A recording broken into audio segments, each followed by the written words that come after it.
सुनील करीम अहमदाबाद हौज़बिल्लाहिमिनश्शैतानिर्रजीम बिस्मिल्लाहिर्रहमानिर्रहीम। अस्सलाम वालेकुम दोस्तों, उम्मीद करता हूँ सब खैर खैरियत से होंगे। सोशल मीडिया पे आजकल एक नया इशू शुरू हुआ है जो मारिया बी की वीडियोस के हवाले से है, जो उन्होंने लीक की हैं या दिखाई हैं कि यहाँ पे लाहौर में इस तरह की पार्टी चलती है। एक चीज़ तो क्लियर कर दूँ मैं आपको, ये बातें हमने भी बहुत दफ़ा सुनी हैं और वीडियोस का से हट के एक मैं बात कहूँ, यहाँ पे रियलिटी चेक इससे ज़्यादा क्या है, बातें सुनने से अलावा कि जो हमने बातें सुनी हैं या चीज़ें अपनी आँखों के सामने देखी हैं, यहाँ पे रियलिटी चेक उससे बहुत ज़्यादा बुरा है।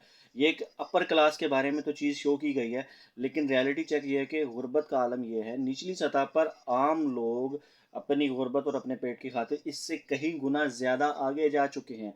जो लोग मुसलसल सोशल मीडिया इस्तेमाल करते हैं, फ़ेसबुक, इंस्टा, ट्विटर, वहाँ पर वो ये चीज़ चेक करेंगे कि ये चीज़ आम है और वहाँ पे खुलेआम दावत दी जा रही है।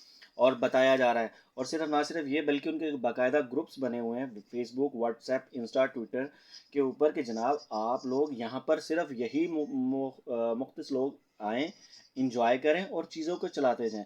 ये तो मारिया बी ने अब हल्का सा हाईलाइट किया, लेकिन रियलिटी चेक इससे ज़्यादा दूर का है। और गवर्नमेंट ख्वाब गफलत में और सिर्फ अपने पैसे बनाने के चक्कर में, गवर्नमेंट कह लें, हुक्मरान कह लें, कुछ भी कह लें, उस चक्कर में पड़े हुए हैं। बल्कि यहाँ तक कहूँ कि गवर्नमेंट के कुछ लोगों की पुष्टपनाही भी इन लोगों को हासिल है, इसी वजह से ये काम इस लेवल तक गया हुआ है। इसमें ऐसी कोई अचंभे की बात नहीं है। नेक्स्ट वीडियो तक मुझे दीजिए इजाज़त। अल्लाह हाफ़िज़।